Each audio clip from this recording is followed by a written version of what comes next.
Hey, great. Good morning, everybody. I'm excited to have you all here for our webinar on actively managed certificates and the particular practical insights for investment managers. We've got a great, I think a broad audience, but even broader on the panel where we're going to talk. So number one about me, I'm Stefan Wagner, the head of business development at Vesta AG. Vesta is a Swiss fintech company that offers end-to-end solutions to manage complex lifecycle dynamic investments, such as actively managed certificate, what we're talking about, but it's also applied for total return swaps, segregated managed accounts, other things. It is currently used by more than 20 issuers of AMCs, and behind it, probably it's products managed by more than 2,000 external asset manager. We are sort of the ecosystem that brings all the stakeholders in the system together, from data providers, index providers, stock exchanges, issuing, paying agents, and investors. And today I'm very excited because we have three very important parts of that ecosystem in there, represented by Philip, Paul, and Sean. And maybe if I can start with Paul to start introducing yourself. Thank you very much, Stefan. So good morning, good afternoon, everyone. My name is Paul Maloney. I'm a partner with CMS in Hong Kong. CMS is a global law firm. We have 90 offices in 50 countries, about 7,000 lawyers, and we are the largest law firm in Europe by quite some distance. I run the asset management practice in Asia, so working with managers setting up funds and segregated mandates and other types of structures. That's my background. Very nice to be on this webinar. Thank you, Paul. Philip, over to you. Good morning, everyone. Philip Savic here. I'm from Swissquote Bank, and I'm part of the institutional sales team and responsible for the whole structuring solution business, namely AMCs and the whole SPV setup. And super excited to be here. Thank you. And Sean? Yeah, so my name's Sean Green. I'm originally from England. I'm based in Singapore, and I've been in Asia for 20 years now. Previously, was in the fund space, so helped set up probably over a couple of hundred funds. So very familiar with dealing with fund managers and different types of fund strategies and fund structures. And I actually head the distribution for Kairos Capital, and we have a full infrastructure Luxembourg issuer or an issuer of AMCs out of Luxembourg. Thank you very much. I think it's quite interesting that we have two people who are actually located in Asia today on the call. So, and with that also, keep in mind, if you have any questions, there's a chat box at the top. You can post some questions and we will either get to it during the thing or at the end, depending where it fits in. Getting back to the topic, actively managed certificate. And our number one, that is actually not a regulatory defined definition. AMC is a name that somehow created itself, and there's many other names for exactly the same product. So you will find people calling strategy note or dynamic equity note or ETN, because if the AMC starts getting listed on the exchange, it becomes an exchange traded note, or an ETP or an ETI. But there's multiple names. I think I did a little survey the other day on LinkedIn, and I think in the end I came out with 18 different names for potentially the same product. So in this call, we're going to use the word AMC synonymously for all of them.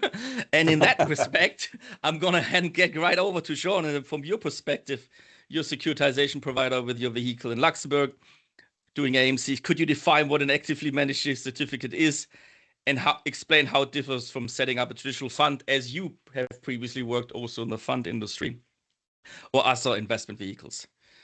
Yeah, and what sure. strategic core problem it solves, basically. Yeah. So an AMC or an actively managed certificate is really just a marketing name, and in its simplest form, it's a tracker certificate on an underlying pool of assets. And those assets could be liquid, they could be illiquid, they could be crypto, it could be private equity, it could be private debt. It can be anything you really want it to be in that sense. And the AMC really is just tracks the underlying asset. So it's an index, really. It's a structured product, but a very simple structured product in that sense that there's no optionality in it. It just tracks the underlying assets. The reason why, as I said before, I've helped set up over 250 funds, and I think the reason why an AMC really is so interesting for fund managers is that You can set up an AMC in 2 to 3 weeks. There's generally no upfront costs. You can have a daily NAV. You can have any type of asset that you want inside the AMC, so it runs exactly like a fund. And we actually have a full fund infrastructure in Luxembourg, so we're actually using a fund. So it, like I say, it works exactly the same as a fund in that sense because we are a fund. But the difference is instead of funding a fund with units, you fund the fund with AMCs. And each of these AMCs has an ISIN, so it's a clearable security in Euroclear, Clearstream, and in that way, subscribing to the AMC is a lot easier than subscribing into a fund. I think anybody here who has subscribed into the fund will tell you, you have to pull your hair out. There's a whole bunch of, there's an 80-page subscription agreement. There is KYC you have to send all over the world.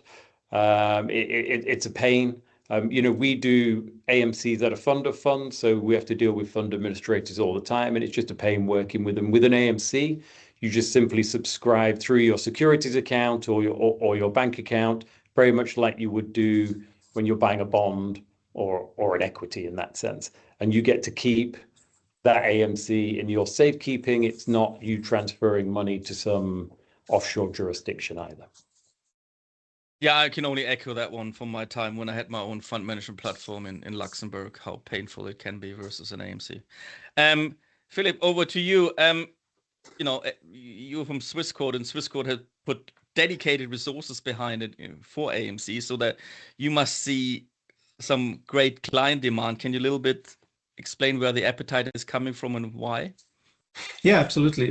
So what we've seen is actually appetite is quite strong with thematic and opportunistic strategies. So anything I think related to fast-moving trends such as AI, micro-driven strategies, but also leverage FX, CFDs, and especially in the last, obviously, couple of months, crypto strategies. We've seen a lot of demand from end investors, but also obviously from asset managers who set up those AMCs with us for crypto strategies, because I think the representation or the investment in a broader scale is still very little in that space. So AMCs offer a great vehicle to invest also in cryptocurrencies. Yep. And this is something that here for us here at Swissquote, that's for sure a differentiator, because we can offer over 52 cryptocurrencies. We even have developed our crypto exchange, our SQX exchange, where we provide enough liquidity and source also liquidity from other exchanges. So we have a central limit order book on that where we make sure that we have the most liquidity in that market space. So definitely crypto was a big demand for us, but also algorithmic FX trading, CFD trading, that has been really in demand this year so far. I mean, one thing to say about it, I mean, we as Vesta, we connect to a lot of execution venues. So we see different qualities. Now, good, and definitely Swissquote is one of the top ones in there. I can tell you that independently, because we're agnostic who we're working with. Definitely. Thank you, Philip. Paul, now unfortunately I'm going to have to put you slightly on the spot as the lawyer. You're the only one here. From a legal and regulatory standpoint, how do you as a lawyer define an actively managed and how it's distinguished maybe versus a traditional investment fund or other structured products? And why, if you want to work with certain regulations, it's not quite consistent across the world how it has been treated. Yeah, I think it varies. It varies quite a bit. I mean, like effectively, what is an AMC? It's effectively kind of a debt instrument. That's typically how people look at it. So investors hold a claim against the issuer, essentially. It differs quite substantially from a fund. Like if you take a step back, and what is a fund? A fund is a collective investment scheme that takes money from people, pools it, and then a manager manages those assets for on behalf of the investors. The investors get participating shares. which are ultimately the value of which is ultimately determined by the investments that the fund has made. So, as Sean said, you're setting up a fund, and as you know, Stefan, from your experience, is quite an involved process, right? It can, even in our part of the world where Sean and I sit, it's typically Cayman funds, and they're substantially easier than Lux or Ireland, but you're still looking at probably 2 months minimum, and as Sean mentioned, there's heavy upfront costs, but the main difference is that with an AMC, it is a debt instrument. So in other words, the manager is issuing the debt instrument, and then they're not managing it for on behalf of investors. It's just a debt security that is created. The investors don't have any rights to the underlying assets. What they have is a debt obligation, may or may not be secured, and that's probably the main difference. That means then in Europe, and I should say now it's a while since I've been heavily involved in European law, but it basically means you sit outside UCITS and AIF&D, which is very important because much as we see regulation, fund regulation in Hong Kong and Singapore increasing, it is but a fraction of what we see in Luxembourg and in Ireland. And I have certain clients with UCITS products, and I'm amazed anybody can do any business by the time you fill in the forms, and it doesn't look like it's going to get any busier or any easier. So I mean, when we look at it then from the investor perspective, the main difference is in a fund, you're not taking credit risk on the manager because the assets are held by depository. The ring fence has very strict rules. The manager is a service provider essentially.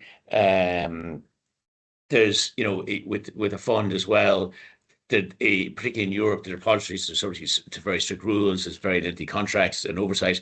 With an AMC, it's different in that you invest. The manager will take the assets, invest in accordance with the predefined set of rules, which can be changed as needed and as per the docs. But it's much more document. The rules are all set out in the documents. There isn't this extra legal or regulatory oversight on depositories and other things. So that's kind of the main difference, I would say. Philippe mentioned crypto. Hong Kong and Singapore, in a similar vein, is certainly positioning itself as a big crypto trading hub. And Hong Kong has regulated crypto exchanges, managers that invest in crypto and stuff like that. So I think, but it's very hard to do it and get the uplift in the licenses. So an AMC that invests in crypto is probably a more streamlined way of getting exposure to those types of assets. So that's kind of the main differences that we see. Okay, so if I say an AMC is a debt instrument, I take the credit risk of the issuer. But there's also, I think, differentiation, particularly when you take an on-balance sheet issuer versus an off-balance sheet issuer. Can you maybe say something about that as well? Well, I mean, if it's on balance sheet, then you're effectively an unsecured creditor to the bank. If it's off balance sheet, then it's an orphan, SPV, and typically with those, there's limited recourse language to the assets that are in there. So that's basically the main difference. The balance sheet versus off balance sheet is a lot to do with capital adequacy rules and other things. So these orphan vehicles have become very popular since 2008 and the GFC. Oh yeah, getting stuff off the balance sheet. Yeah, exactly. Not all of them are doing AMCs exactly. One of the key advantages, Sean, is often cited for actively management is the speed, efficiency, how you get it, time to market, basically how quickly you can look. Maybe you can walk us a little bit to a typical process of launching, and maybe you have an example how agility basically was a great thing to have, enabling to get access to something you would have otherwise maybe missed. Yeah. So, as I say, I've seen plenty of managers before want to set up a fund. And a typical fund can take 3, 4, 5, 6, 7 months, 8 months. The market goes up, the market goes down. Investors kind of lose interest. I've seen it happen on many occasions where maybe they've secured an investor, but for whatever reason, it takes too long to set the fund up and they completely lose the anchor investor. And then they're kind of toast. then they're left with trying to scramble around for some subscriptions. With an AMC, it takes 2 weeks, 3 weeks maximum. I've seen them done in. Well, we have actually issued, or the fund has issued AMCs in 3 days. So once you have the AMC issued, then it's just a question of linking up with, let's say, Swissquote. Swissquote can open an account relatively quickly. We can do that at the same time as that you actually set up the AMC. So if you started, let's say, at the beginning of the month, you could be trading client money at the end of the month. So the speed to market and the time it sets up, I think, saves a lot of people a lot of grey hairs. But it also captures a lot of investors' attention that, oh, wow, this guy's done something extremely quickly. He's obviously, this manager is very capable, and it hasn't taken him 6 or 9 months to set up a fund like maybe they've dealt with in the past in that sense. And in terms of issuer risk, which is we often get asked about that. So just to give a little quick overview of the history of AMCs. AMCs came out of Switzerland. They were mainly done by banks, whether it be a UBS or a Credit Suisse used to, I guess, Safra. And there you take the credit risk of the bank. So if the bank goes bust, it's all on balance sheet, you lose your money. Then the banks typically only did equity long. Bond or even probably are a bit too heavy for UBS these days. Then you had corporate SPVs, where people would set up a corporate SPV to get the off-balance sheet. We think that these days that doesn't really work. You can't just set up a company and put it in a trust and say it's off-balance sheet. It didn't work for the banks in 2008. I think going forward, if the regulator looks at it, there could be some problems there. So when we went to Allen & Overy, who are obviously, other than CMS, are one of the premier law companies in the world, they said, look, that doesn't work anymore. And we came up with our own solution to use a fund, but to use sub-funds as the issuers of the AMC. So each sub-fund is obviously ring-fenced under European law. It's bankruptcy remote from us. So it's a little bit like if BlackRock sets up a fund, you don't take the credit risk of BlackRock when you invest into BlackRock's fund. And it's exactly the same with us. So we I think, have the AMC 3.0, as we call it. I mean, we could go into very deep in this topic, but I highly recommend, if people are interested, to contact Sean on that one. I think that's a really interesting solution. How you implemented that one. Thank you. Philip, over to you. I mean, do you have the similar experience with the setup? Is it straightforward and one of these SPVs come to you to get custody or trading agreement set up with you? Yeah, absolutely. So at Swissquote, the setup is quite smooth because we have everything under one roof, so custody, trading, and execution. So launching a new AMC basically plugs in right into the infrastructure that we are already using. So the market access is already there. In the example of Sean, obviously their issuance vehicle of Kairos is already onboarded and ready. The only thing that is left to do is discuss the strategy with the asset manager, open a new account. So each AMC, each product will have a new account, but this is those are standardized documents for opening, and they're always pretty much the same. So they're also known to the Kairos team. So I would say I can confirm. So what Sean mentioned, so we can literally open up and launch an AMC within three business days. So it goes actually quite quick from an idea, talking about the strategy with the asset manager, to launching the AMC, going live into the market, and obviously the most important thing, getting investors to fund the AMC. And then from there, it's basically they can use the whole Swissquote infrastructure in one product. One thing is also that many people are not aware are that they can actually use all our e-trading platform, and this is over 3 million securities in one AMC. So it can literally be a multi-asset AMC. So we're talking about over 90,000 bonds, 1 million structured products, equities traded on 70 exchanges worldwide, almost 70,000 ETFs, cryptocurrencies can be there as well because they are traded, in fact, on the same platform. And over 25,000 funds and hedge funds can be included in one product. So you don't, not only that onboarding and launching is very smooth and fast, but also when it comes to actually managing it, I'm sure we're going to touch later in probably that topic in more detail, is actually quite smooth because you're doing everything from the same platform at Swissquote. So Yeah, that very makes happy life with the much setup. easier. Yeah. I mean, Absolutely. Paul, I mean, it sounds like the AMC is a jack of all trades. It can do everything in a sense. But are there some actual boundaries what it can be done and what cannot be done with, and maybe you can outline some common versions of AMCs and where they're typically domiciled for it?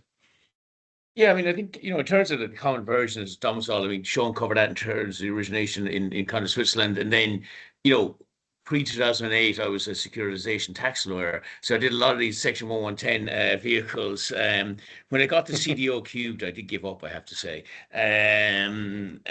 But, Ireland, Luxembourg are places where these orphaned vehicles have traditionally been set up. So I think, and they're continued.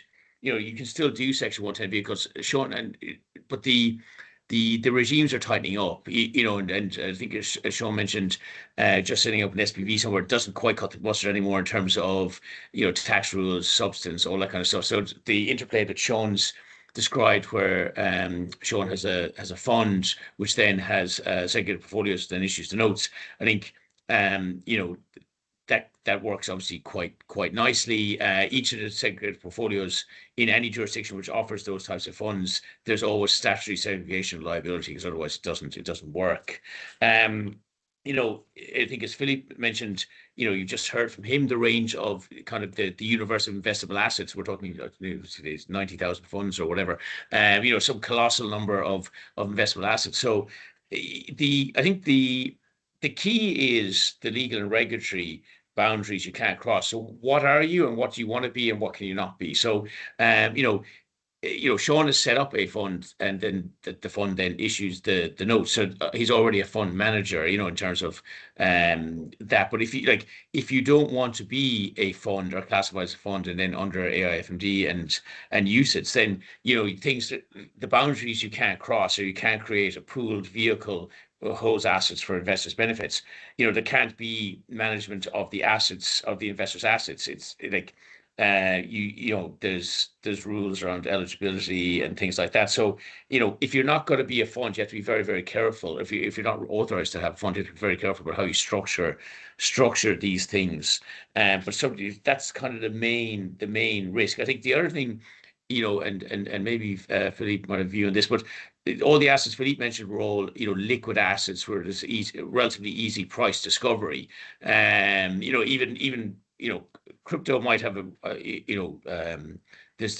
main crypto currencies are traded, so it's easy price discovery. So I think if you're into more illiquid assets or into real estate and private equity stuff, I think it gets a bit more complicated in terms of how you evaluate and things like that. So I think practically speaking, it's things like price discovery and is the kind of main thing. And then question of, are you a fund or are you not a fund, and what are you authorized to do, is the kind of from the legal perspective. You're on mute, Stefan. Thank you for reminding me, Paul. I'm getting a few questions here from the audience. Maybe I can pick one for you already. Are AMCs exclusively sold via private placement, or can they also be offered publicly, for example, to retail investors? If the latter, what requirements must be met? So our program is strictly for accredited investors. And in Luxembourg, an unaccredited investor is somebody who has $100,000 or 100,000 euros or equivalent euros to invest.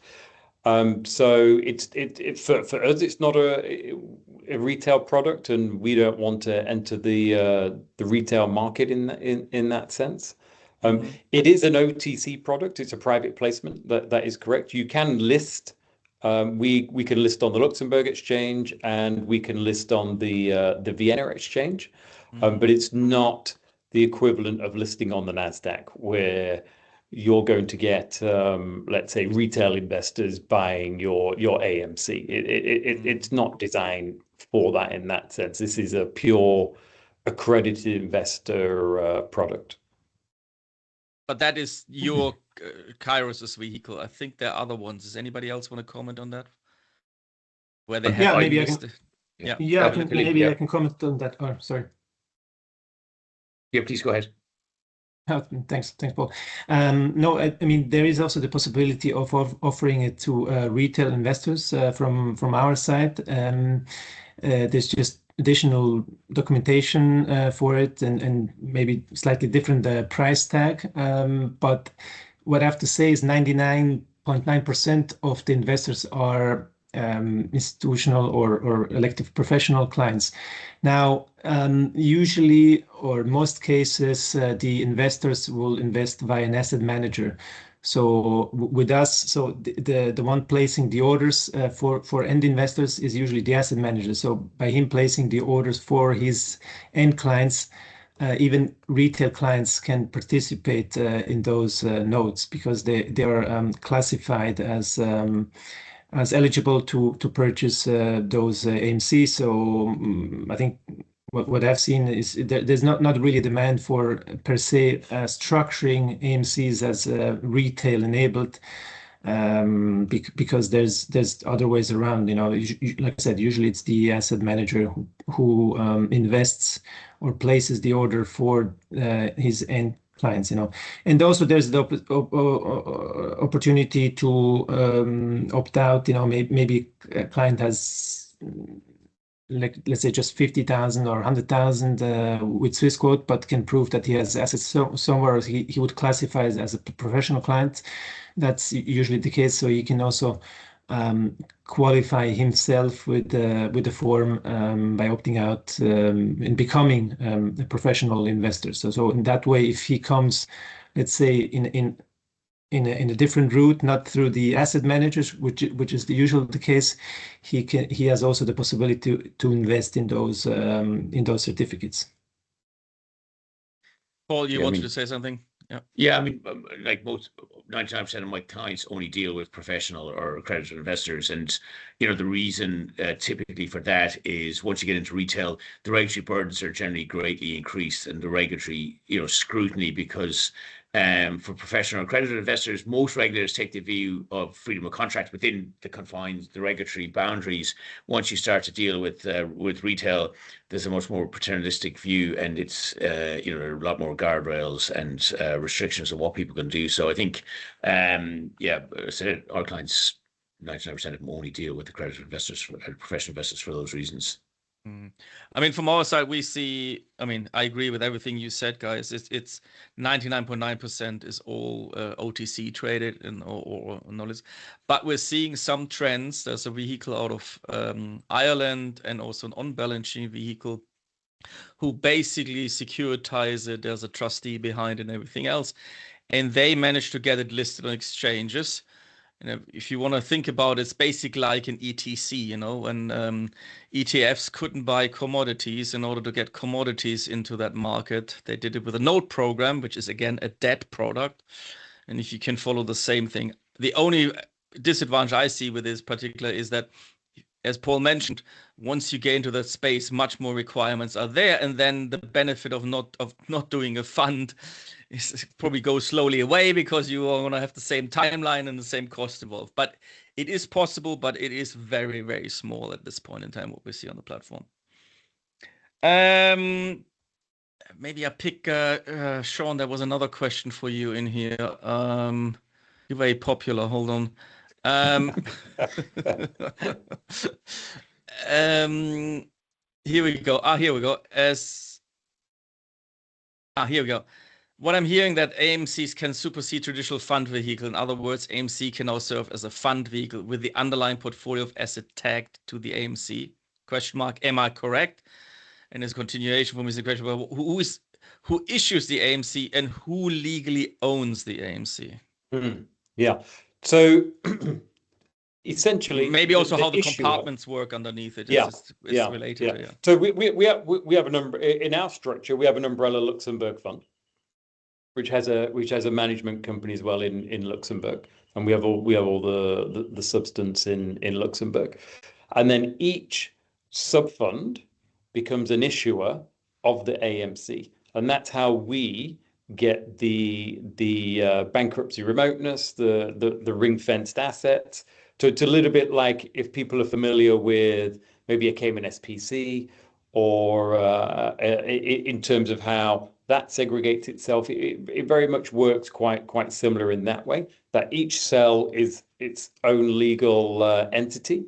And then the sub-fund then becomes the issuer of the notes. So it's a little bit, we're just replacing the company or the bank. In that case, let's say it was UBS issues an AMC. You're having your own little mini investment bank there. That's, as I say, bankruptcy remote and ring fenced, and then it just issues the AMCs out of the sub fund. Sorry, I can't remember the first part of the question was, does it track? So an AMC essentially is a tracker on the underlying asset. So let's say, for example, we set up an account with Swissquote, the sub fund sets up the account with Swissquote. The trading is done at the sub fund level with Swissquote, and then the AMC just tracks the performance of the sub fund essentially minus the fees. So the way we have structured it for a manager, so typically in a normal fund, you would have the fund manager. He has an investment management agreement with the fund, and then they manage the assets on behalf of the fund. For us, it's called an index sponsor because technically it's an index. There's a rule book, and the rule book is a little bit like the supplement you would get in a normal fund, and you have an index sponsor agreement, which is the equivalent to an IMA or an investment management agreement. The index sponsor from there can charge management fees, can charge performance fees, can have a high watermark, a hurdle, anything you would typically see. If there's a distribution fee to be paid, then you can have a distribution fee as well. For liquid assets, it's super easy to do the NAV. We just plug in directly to Swissquote. At the end of every day, we pull the trades from Swissquote. There's a daily reconciliation of all the trades, and our tool calculates the performance fees, the management fees, our fees, and then we push the price to Bloomberg.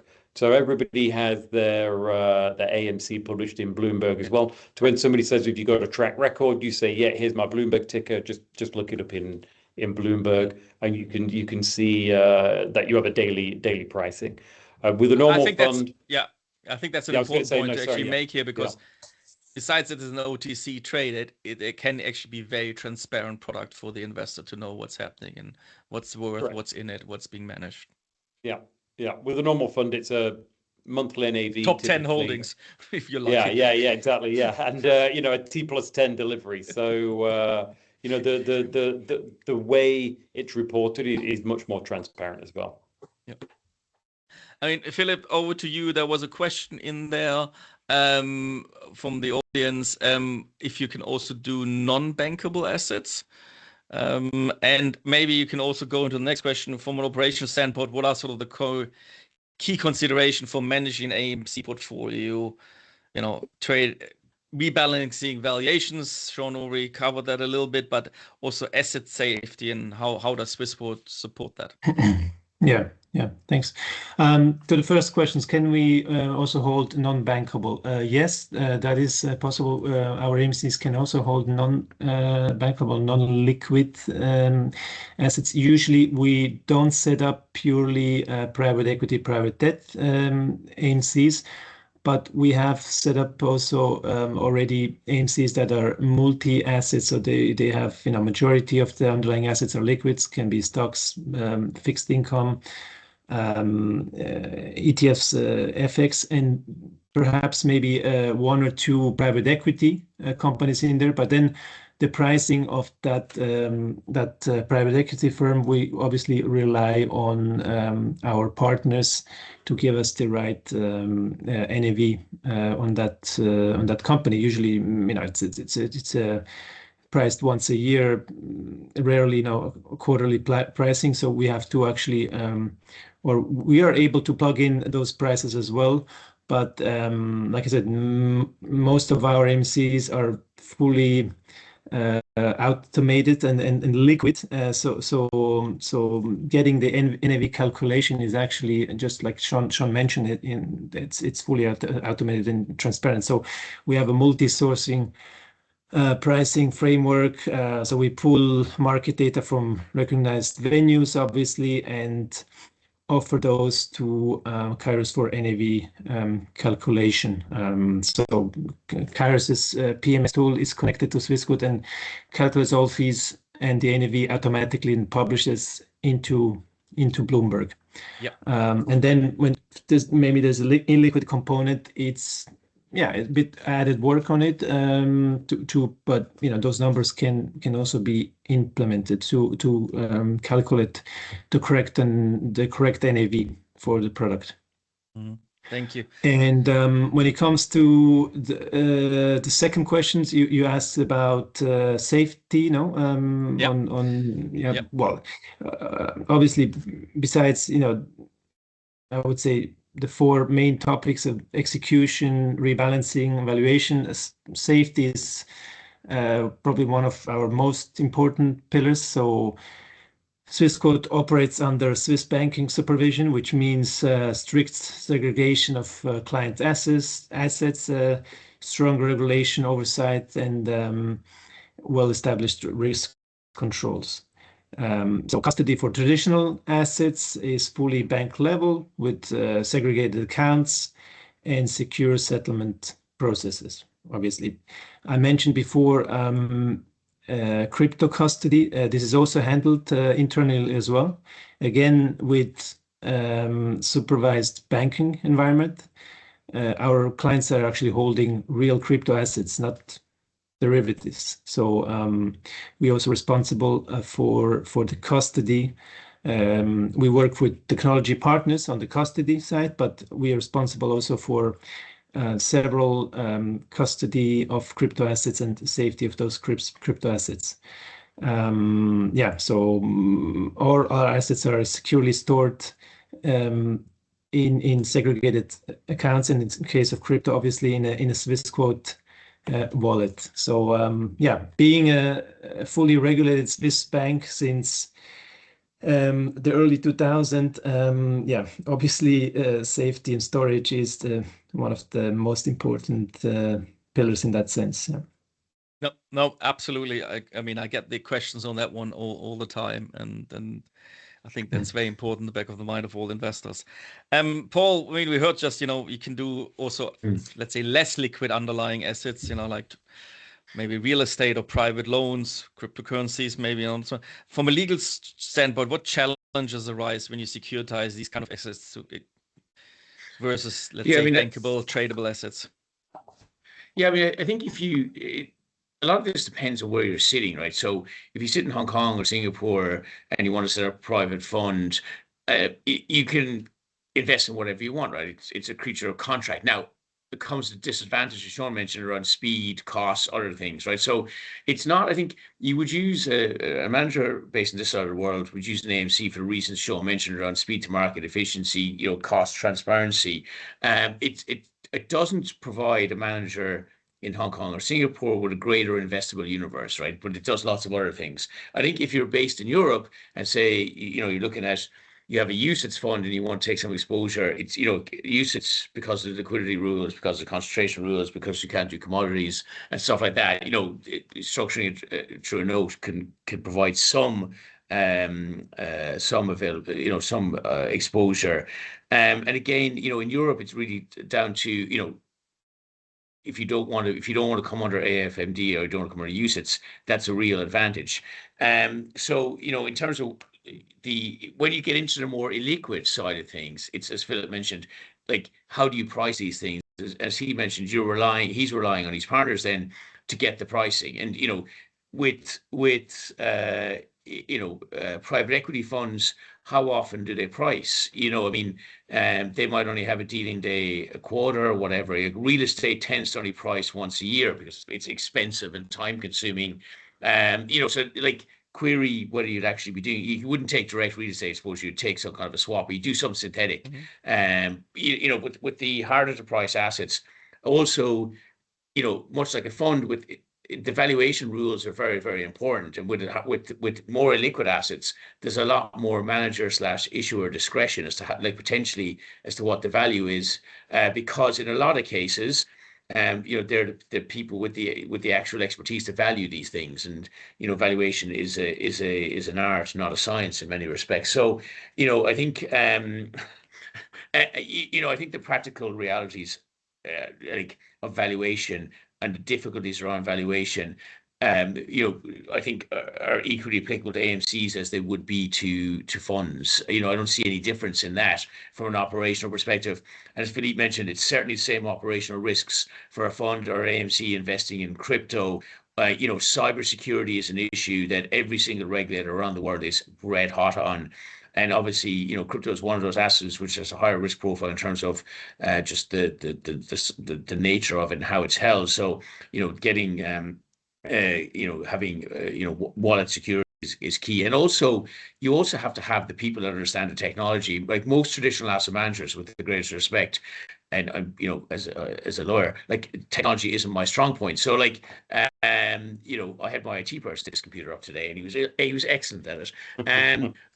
But like, from a regulatory perspective, managing crypto and the risks of crypto are completely different to managing equity risks, bonds, and custody. So, having the right team is also important. So, I think the issues or concerns and the risks are pretty much the same.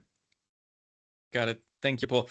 I mean, from our side, what I can so little bit say, what we see on our platform is that, I don't know, for whatever reason, but I would say probably over the last 6 to 8 months, we're seeing more and more securitization of non-bankable assets.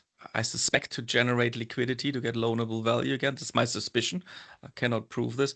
And some of these trades are really significant in size versus what we normally see as the average size of an AM. Sean, I don't know if you see something similar in requests on your side or on that side. Is there something? Yeah, I mean, we recently just did quite a few private debt deals. When it comes to private equity, Paul's spot on, right? Especially if you're a smaller fund, you're not really going to go out there and hire a third-party valuer. Maybe Blackstone will do that, for example. But typically, in a fund structure, you would say, okay, well, give me a valuation, I'll go clear it with the auditor, and then you continue to value that asset throughout the life cycle of the fund. So what we did is we took that essence there, and then we said, okay, how can we translate that into an AMC? So we have what's called a valuation agent. The valuation agent can either be a third-party agent, or it could be the index sponsor, and they come up with a set way before they launch. They say, okay, we are going to value these private assets this way. This is how we're going to do it. We clear that with the auditor.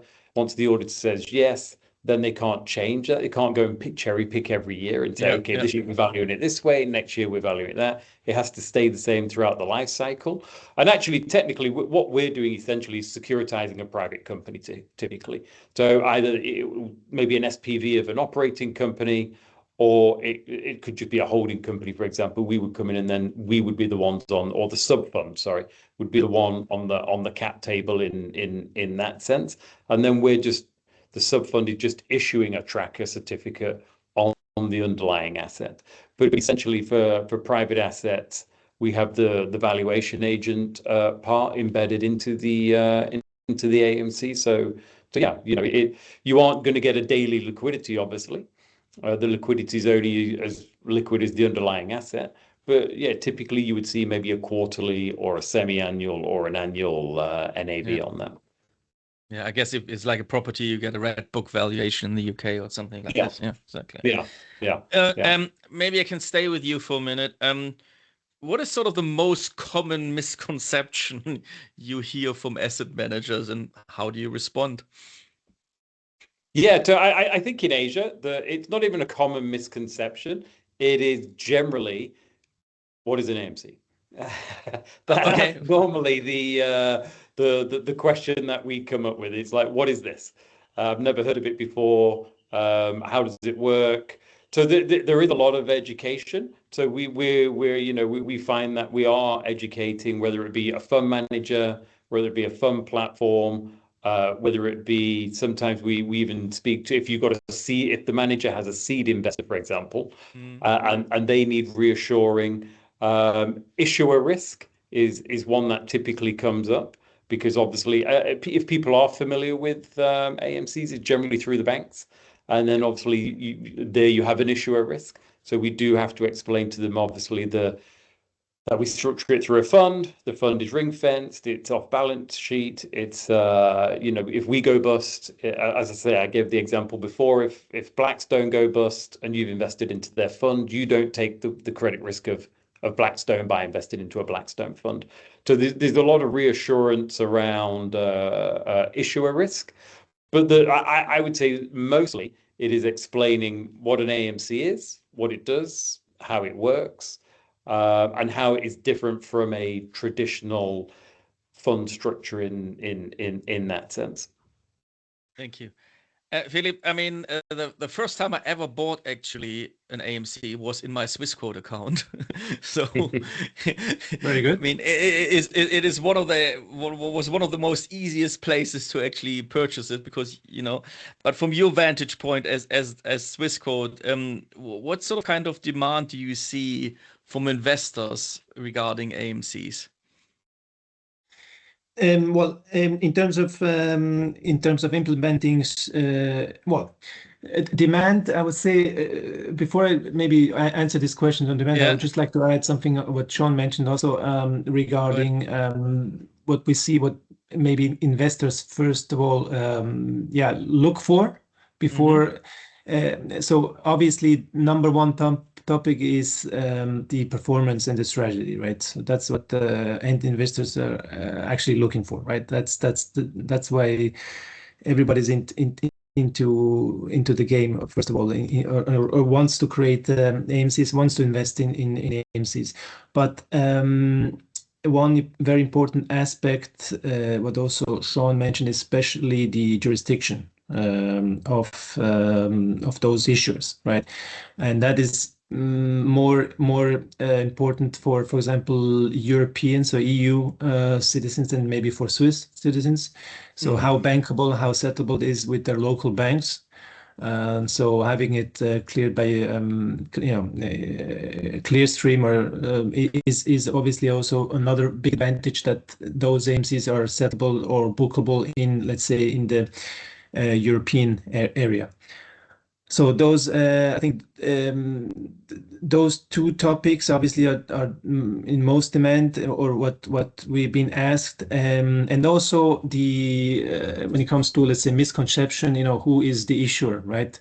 We often get asked, is Swissquote the actual issuer? No, we structure all our solutions, all our AMCs from an off-balance sheet vehicle so it's fully ring-fenced, bankruptcy remote. I've been 18 years at Credit Suisse. I do remember very well the financial crisis, and I've seen old structured products go to zero when Lehman went bust.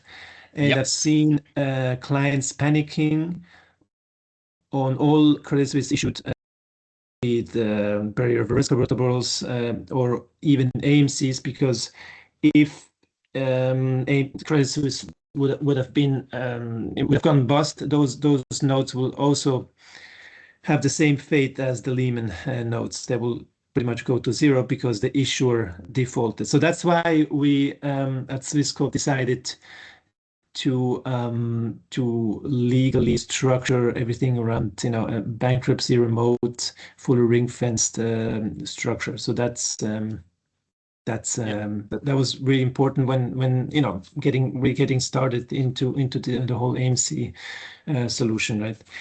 And maybe to add on to your second question, what demand do we see? I think anything that is high frequency trading, also fully automated.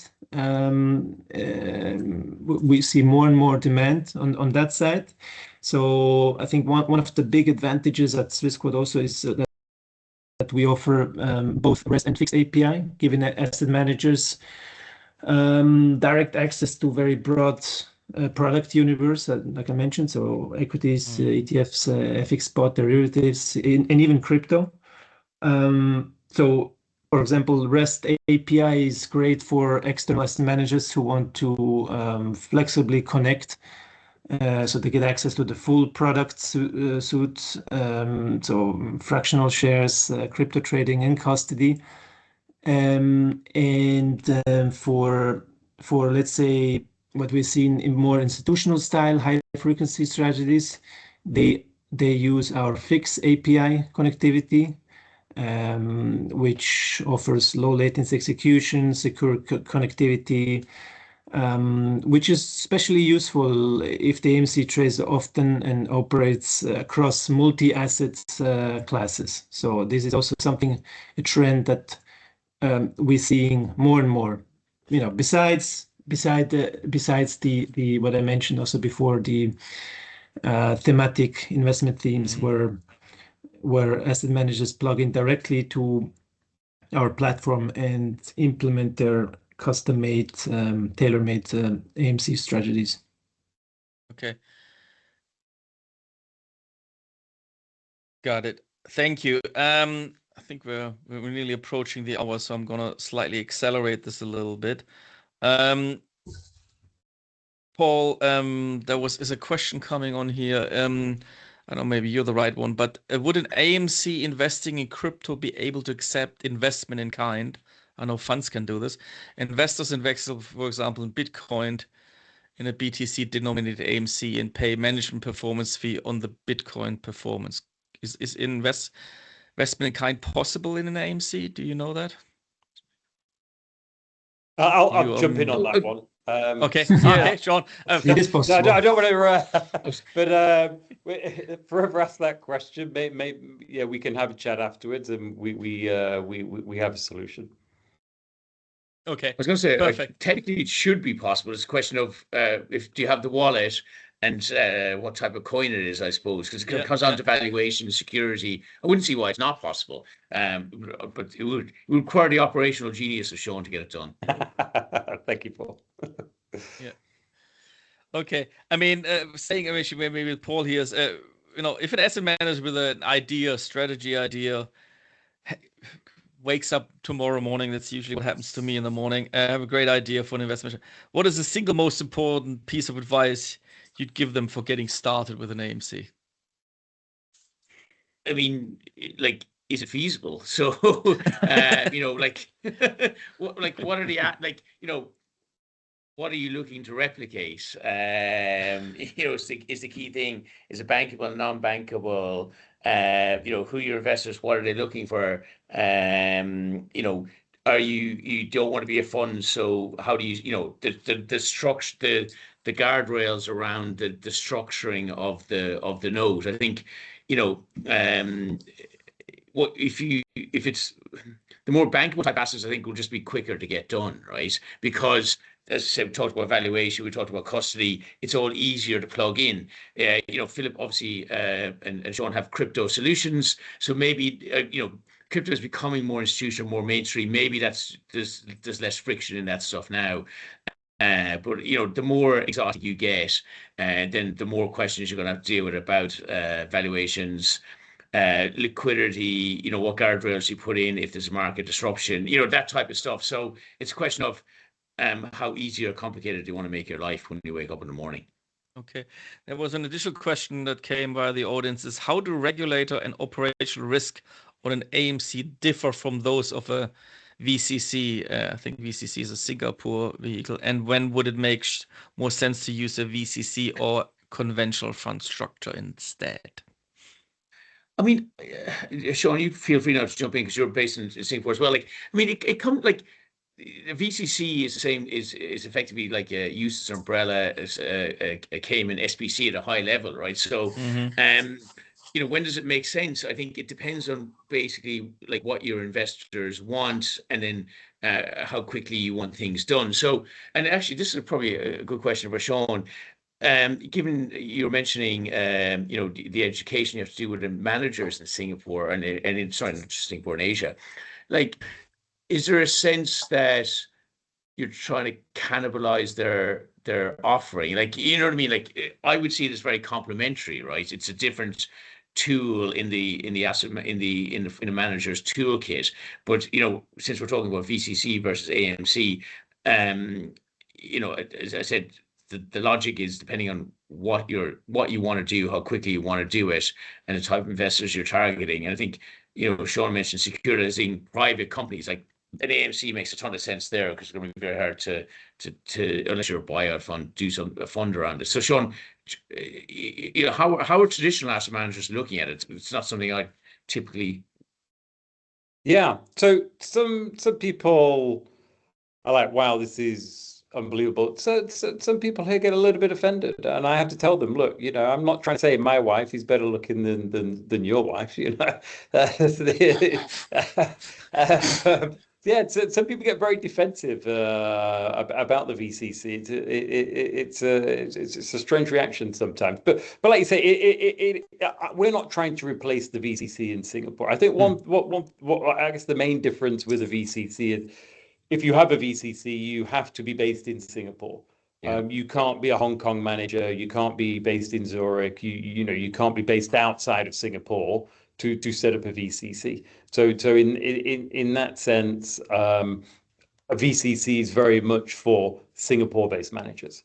But you know, they're both complementary. I don't think we're not trying to compete. Some people maybe will want to use a VCC for whatever reason that is, and other people will think, you know, actually an AMC makes much more sense for me. So yeah, I don't see it as competing. I just see it as complementary. Yeah, I just see it as another tool. Yeah, I agree. Another question from the audience, probably for Sean to start with, is you mentioned that the AMCs, there's an index involved in it, rule book and index calculation. The question is, how do you see the role of indices evolving? Are they still serving as an effective benchmarks, or are they becoming more of a compliance and structuring tool within the AMC framework? Yeah, so the index it's a private index. It's not a public index in terms of the S&P 500 or the NASDAQ, for example. It's just the index is private, and you can have whatever you want in that index. You don't need to compare it to another index in that sense. It's just how we have structured the AMC as a private index that can have any type of asset within the index, and you can rebalance the index on a minute by minute basis, or hour by hour, or day by day, or week by week, or year by year. So I wouldn't look at it as trying to compare it to the NASDAQ or something that investors would look at and say, okay, how are you performing against this index? It's just, this is how we have structured it to make it lean, quick, and easy to set up essentially a product. Okay.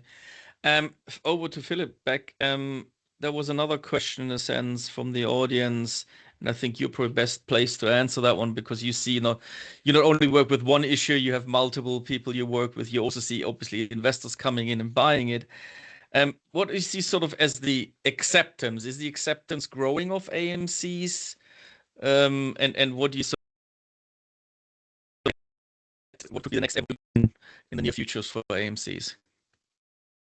Yeah, I mean, I think the acceptance is obviously very strong. I mean, here I'm based in Zurich, in Switzerland, so AMCs are known for years. Many asset managers started implementing that strategy. So there's certainly demand didn't just pick up yesterday, but it's been strong for and growing for years now. And we see that different asset managers, family offices use different providers. And now the question is mostly around, should I go to a bank and really have issuer risk on that bank, or should I choose bankruptcy remote structure that we offer, for example? So that it comes really to that, and then also pricing, speed, flexibility, how quick you can implement those AMCs, and this is certainly some points that we can have a winning argument when it comes to discussions on where they structure their AMCs with, and like I mentioned before, I think safety and security is a big topic. So just going through to any bank is not safe anymore. We know that from past history. So I think safety, I would say first when it comes to setting up those structures. But again, speed, flexibility, and cost efficiency are really driving the AMC demand. And another, I would say, trend that I see also that kind of goes into the whole AMC demand is the data-driven systematic strategy. So asset managers are increasingly using alternative data, machine learning tool models, quantitative signals. So an AMC format is really ideal for that because it's fast, flexible, and easy to automate. So and our API infrastructure supports that very well. Great. Thank you. Maybe Paul, or I don't know if anybody else wants to pick that question here from the audience. Can an AMC have regular payouts which resemble interest rates / dividend payouts? If yes, withholding tax in Switzerland might be an issue. Correct. I don't know if anybody wants to comment on tax, but I don't know regarding regular payouts, maybe. Definitely don't want to comment on Swiss tax. Again, the payouts are a matter for the note. So depends on how it structures. I'm sure, Sean, you offer a wide variety of options. Yeah, you can obviously to bond, so you can to structured bond, so you can have a coupon payment. You don't have to have a coupon payment. You could technically gross roll up what would be a coupon payment and just have an increase in the NAV. So if there are, as Paul said, like the world's so complicated with tax, I wouldn't want to give any tax advice. But depending on the jurisdiction you're in, maybe a coupon payment makes more sense, but maybe a gross roll up of the NAV makes more sense in a different jurisdiction. So we can do both. Yeah, we have seen all three versions of it: gross roll up or a fixed guaranteed coupon that happens on a regular basis, but also conditional coupons. But in many jurisdictions, as we know, it's often classified as a structured product. So if you can have conditional coupons on a reverse convertible, the same is possible in some of these vehicles. There was another question there that probably I have to answer. Where was this one? It was regarding when will there be... Where was this? Hold on, give me 1 second. When can we expect an AMC that can receive US investors? I don't know if anybody... I think that is, if I'm not mistaken, that is mainly a choice of the vehicle, what it allows, because it doesn't want to do the reporting. Theoretically, it should be possible if the vehicle is willing to take money from US investors. Am I right or wrong here? That's correct, yeah. It's just what we're seeing is an increasing trend where non-US investors do not want to be commingled with US investors because they do not want to touch America or any US reporting. So it's not a legal or regulatory issue as for the relevant AMC. It's more just what do their investors would tolerate, and what do they want to get involved in? Do they want to get tangled up with the US, basically? Yeah. I mean, if you're interested more about what's possible if you want to do these kinds of products to US investors and what how that works maybe in the US. We did a webinar with Mayor Brown not so long ago. That is probably on our website, wester.com. Listen to that one. It goes very much into that one. I'm definitely the wrong one to quote this again. We're pretty much a little bit over an hour now, so I'm going to ask everybody, starting with Philip, is there anything else I missed? Anything else you would like people to know about AMCs and Swissquote?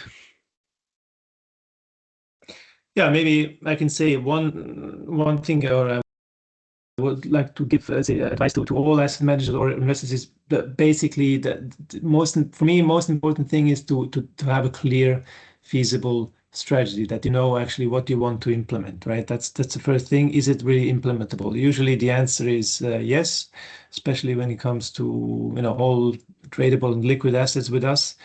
And a second most important thing is that you already have enough demand from your clients and from your investors to launch this strategy. So I think 10 minutes call is often worth more.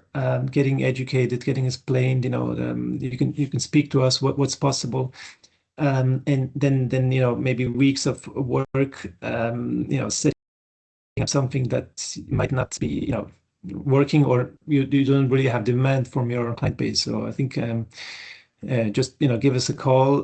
We're here to support you for any type of strategy that you want to implement, and we're happy to accompany you there. Excellent. Paul, anything from you? You can never have enough lawyers in your life. Okay, we're not going to start with lawyer jokes now. But joking aside, getting good legal advice builds a lot of confidence, particularly with investors. I can only advise on that one. Having managed my own AMC as well, when I had the right lawyers by my side, that gave a lot of confidence to the investors. And last but not least, Sean, I'll let you close one out. thing actually I did want to say is, going back to the subscription in kind, is actually you can actually within our infrastructure you can do a subscription in kind of private assets and also a listed assets as well. So in terms of the AMC, it's extremely flexible on subscriptions in kind. Mm-hmm. Great, guys. Very much appreciate for taking the time. Please, everybody who on the call has more questions, please feel free to reach out to all the Paul, Sean, and Philip nicely contributed. And thank you very much to your time, and enjoy the rest of your day. Thank you, Steph. Thank you for moderating. Thank you very much. It was a pleasure. Thank you very much. Bye. Thank you. Thanks, Bye-bye. everyone. Bye-bye. Bye-bye. Bye.